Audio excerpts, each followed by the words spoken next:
Stop. Before you take that next sip, know this. Every beer you taste is the result of the same 5 basic steps, but tiny choices at each step create wildly different flavors.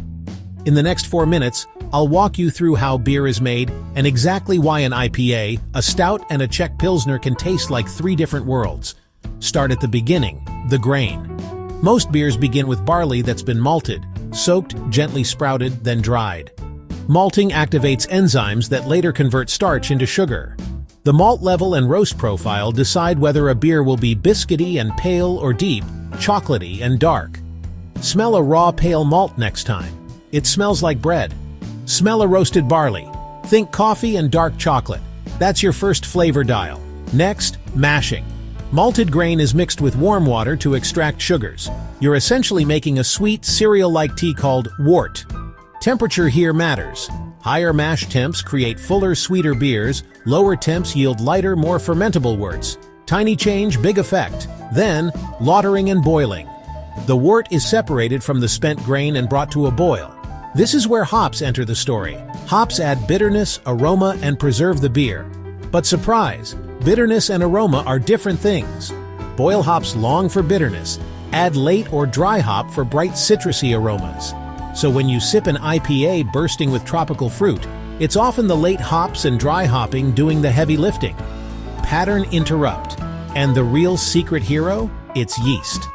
That tiny single-celled organism eats sugars and produces alcohol and hundreds of flavor compounds, esters, phenols, and more. Which yeast strain you pick, and the temperature you ferment at, changes the beer's personality more than almost anything. Warm fermenting ale yeasts produce fruity esters. Think banana or bubblegum in some Belgian ales. Cold fermenting lager yeasts produce clean, crisp profiles.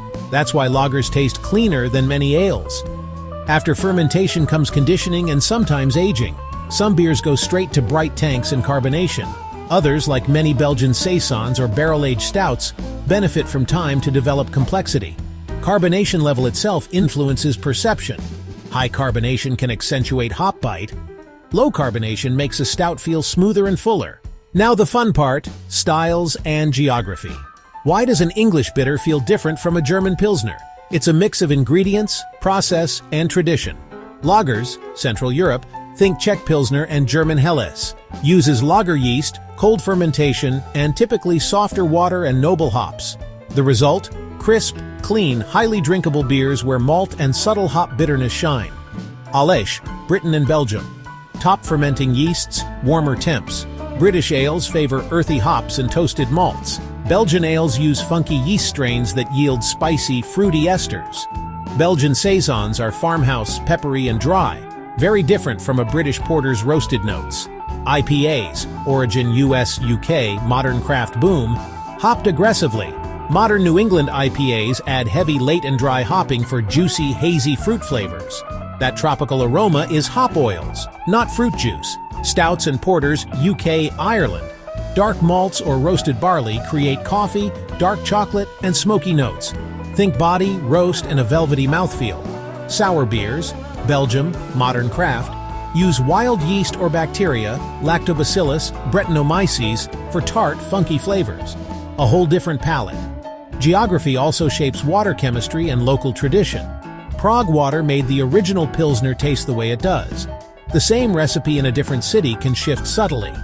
Quick micro action to try now.